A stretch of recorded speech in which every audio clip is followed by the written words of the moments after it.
Alors, Shalom à tous, c'est un grand jour parce qu'on va terminer les chapitres Kouf Mem et Kouf Mem Vav, donc 145, 146.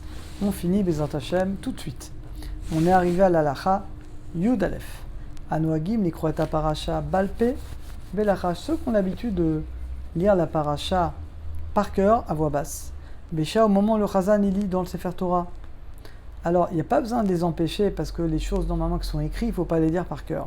Ils ont sur quoi s'appuyer. Ou Adin Bemir Agil, pareil, celui qui a l'habitude de lire la paracha. Ou Bedarko Beshabbat. Rotse des chaînes. Quelqu'un il veut réciter par cœur la paracha, il connaît. Donc il récite par cœur. On a le droit, il a sur quoi s'appuyer. Étant donné qu'il n'acquitte pas les gens. On ne peut pas lire par cœur pour acquitter, mais lire pour lire. Comme des télim, tu lis par cœur. Tu as le droit. En lakpi, donc dans ce cas-là, on pourra être mekel. Yudbet. Yesh noagim lamod besha. Il y en a qui ont l'habitude de se lever au moment Aserat Adiberot, on lit les 10 commandements. Dans la paracha Yitro Eva et Tranan, ou alors à Shavuot. En zeminag nachon, mais c'est pas très bien d'après l'Alacha. Pourquoi? Alors ceux qui se lèvent, c'est en l'honneur, parce que toute la Torah est inclue dans les 10 commandements. Et puis on doit se lever, parce qu'à l'époque, on a ensuite dit commandements, on était debout, donc on se lève. C'est vrai, mais regardez ce qu'écrit le Rambam.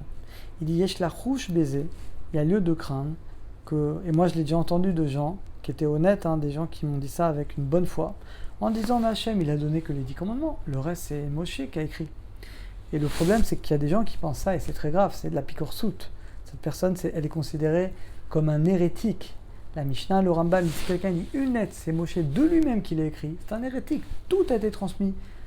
Tout, c'est Hachem qui a ordonné à Moshe Rabbeinu. Et le problème, quand les gens se lèvent, ça renforce ces gens-là qui vont dire voilà, les 10 commandements, Dieu a donné, mais le reste, c'est pas Dieu qui a donné.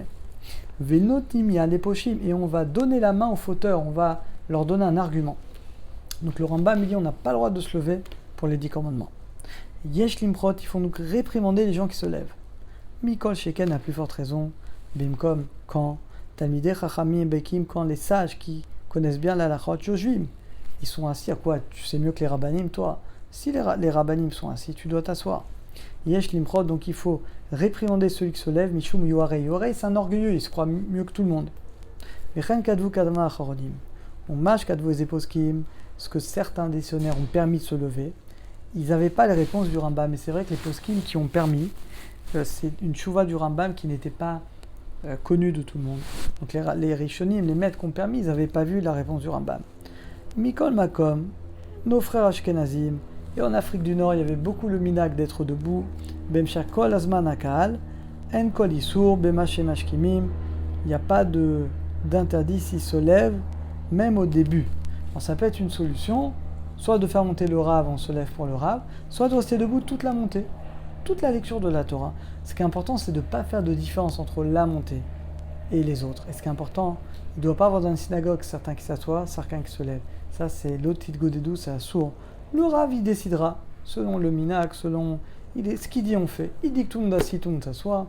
Ce qui n'est pas beau, c'est quand il y a des gens qui n'écoutent pas. Il y en a qui se lèvent, il y en a qui sont assis. C'est pas très beau.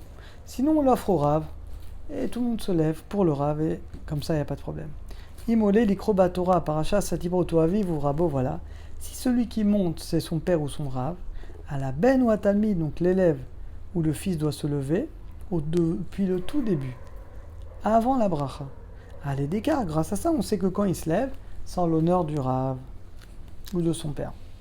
Yudalet Yachi Nimsa Bebet Akneset, un particulier qu'à la synagogue, qu'on a l'habitude à Kal Omed, que le Kal, voilà, beaucoup en Afrique du Nord, ils avaient l'habitude, et beaucoup en France, ils avaient l'habitude de se lever pour les 10 commandements.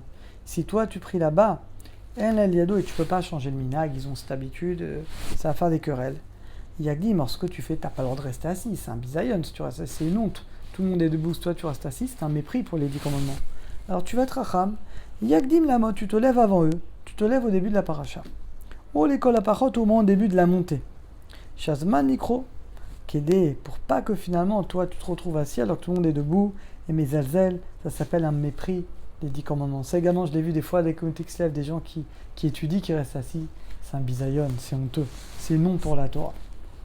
Et la dernière, Tzibur Shomrim Shira, un tzibour qui chante la shira, Vasarat Adiberot Bekol Ram, à voix haute, avec le chazan, Yesh Limchot Be'adam. Raoul Alot, donc un tzibour qui chante, là on parle de la shira, quand on la lit dans le Sefer Torah, on n'a pas le droit. le Sefer Torah, on doit écouter du Chazan. Raoul Alot, c'est bien de faire monter au Sefer Torah le Chacham, le Rav, pour la Shira et pour les 10 commandements. 5 avod au Rav, Tanit Chacham. Les 10 commandements, la Shira, je l'ai moins vu. Par contre, les 10 commandements, oui, c'est important de l'offrir au Rav de la communauté. Voilà, on a terminé. Baruch Hashem. À très bientôt à tous.